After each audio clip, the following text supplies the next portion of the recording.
La neuropsicología es transversal en la rehabilitación y entrenamiento cognitivo para el ser humano.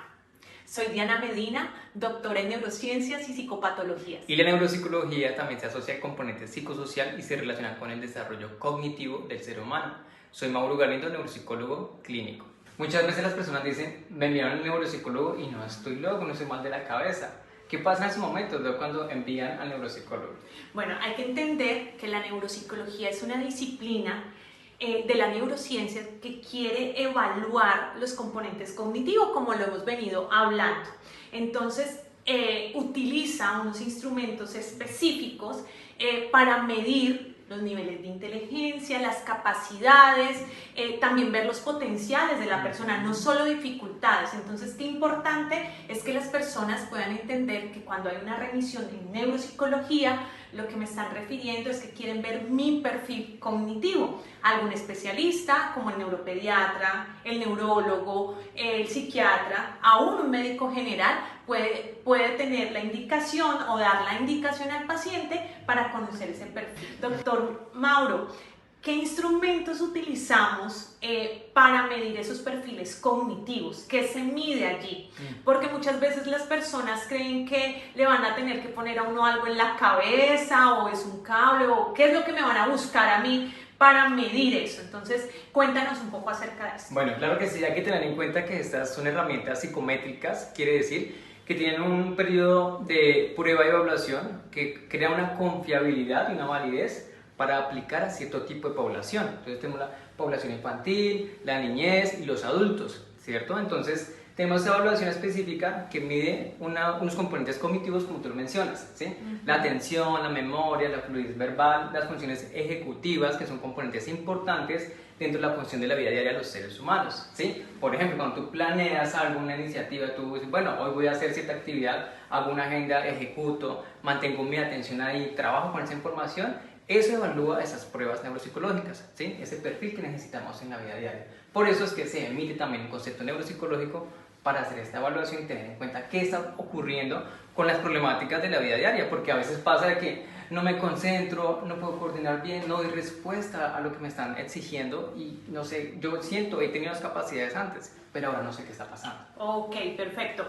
Hay algo que nos ha pasado nuevamente en los últimos 3 años y ha sido un plus y ha sido algo muy valioso para el psicólogo y el psicólogo clínico, y es que, bueno, no tengo problemas de aprendizaje, mi niño nunca ha tenido dificultades, pero llegó a la adolescencia y de repente tuvo unos cambios y empezó a bajar su rendimiento y su comportamiento es desafiante, no sigue una instrucción, le cuesta, pero el psicólogo dice, no, yo ya llevo un proceso terapéutico y nada funciona. Ahí es donde entra también la neuropsicología. Tenemos pruebas estandarizadas, como lo decías hace un momento, que evalúan una zona importantísima en el cerebro, que es la parte frontal, que tiene una relación importante con la conducta y no necesariamente se tiene que tener una dificultad en el aprendizaje. Entonces allí también es algo importante dejar claro a las personas que nos ven que el psicólogo clínico muchas veces también va a referir al neuropsicólogo para evidenciar estas alteraciones, o el mismo psiquiatra nos envía a nosotros a hacer este tipo de valoraciones. Así es, Doc. Hacemos una evaluación muy completa que evalúa ese componente comportamental que no está relacionado con su capacidad cognitiva. Hay que aclarar muy bien eso, doctora, gracias, porque muchas veces pasa eso. Entonces, mi hijo tiene problemas y tiene una condición especial, ¿sí? No, no es eso. Tiene unas capacidades a nivel prefrontal, ¿cierto? Que son esas habilidades que permiten tener una regulación e inhibición, y eso es lo que se evalúa dentro de este componente neuropsicológico. También hay que tener en cuenta cómo hacemos ese proceso de rehabilitación y estimulación cognitiva, cómo nosotros hacemos también ese acompañamiento y de qué necesitamos. ¿Quién nos acompaña en ese proceso de rehabilitación? Sí, es importante definir que la valoración neuropsicológica es aplicada por un neuropsicólogo que ha realizado su especialización y que debe ser psicólogo, ¿no? Eso es importante. O sea, no se puede emitir un diagnóstico o un concepto desde neuropsicología si no es el especialista encargado. Eso es importante porque así las personas van a tener claridad a la hora de realizar una valoración o de quién esté realizando la valoración. Y lo que tú mencionabas hace un momento, no todo lo hacemos los neuropsicólogos en la rehabilitación. Es importantísimo saber que yo como neuropsicólogo no puedo realizar ni el trabajo de una terapeuta ocupacional ni de fonoaudiología. Tenemos unas bases y tenemos unos conceptos, pero el éxito nuevamente ha sido poder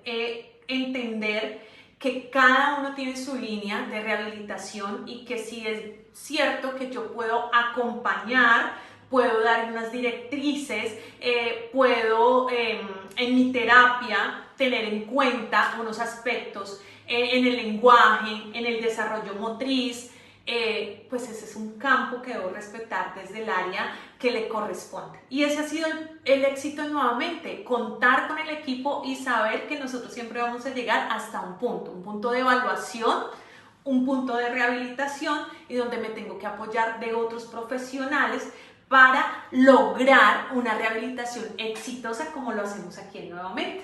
Muy interesante, doctora Diana, y es muy importante aclarar este punto que estás mencionando, porque entonces ese trabajo individual de cada profesional que emite un diagnóstico y se hace una evaluación en todo el equipo para generar ese buen diagnóstico, y claramente a partir de esto pues generamos un plan de intervención apropiado e idóneo para el tratamiento de esta persona, si es niño o adolescente o adulto, y pues generamos estos beneficios en su vida, un impacto real.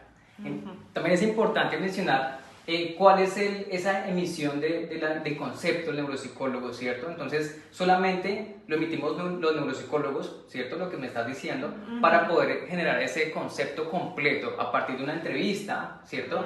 Una valoración, una evaluación de las habilidades cognitivas a partir de las pruebas psicométricas que ya se mencionaron.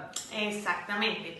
Es también valioso entender que en la medida que hacemos, como tú mencionas, un buen diagnóstico, vamos a tener una buena intervención. Ahí está la base de todo un proceso de acompañamiento donde los procesos terapéuticos sí funcionan, doctor. Así es. Yo sé que muchas de las personas que nos están escuchando se sienten a veces agotados, cansados de creer que he ido a terapia por muchísimo tiempo, he estado por años y no encuentro una respuesta, no encuentro una solución, pero partimos de ahí a un buen diagnóstico, buena intervención. Y ahí estamos nuevamente para lograr apoyar todos esos procesos cognitivos de aprendizaje, apoyar a nuestros adultos mayores en los procesos también de estimulación cognitiva. Así que aquí los esperamos a todos. Claro, ¿no? que sí, Estamos bienvenidos todos, bienvenidos de niños, adolescentes, adultos mayores, en ese acompañamiento tan importante de la vida diaria de las personas, porque a veces no sabemos qué hacer y aquí podemos escucharlos y apoyarlos. Muchas gracias.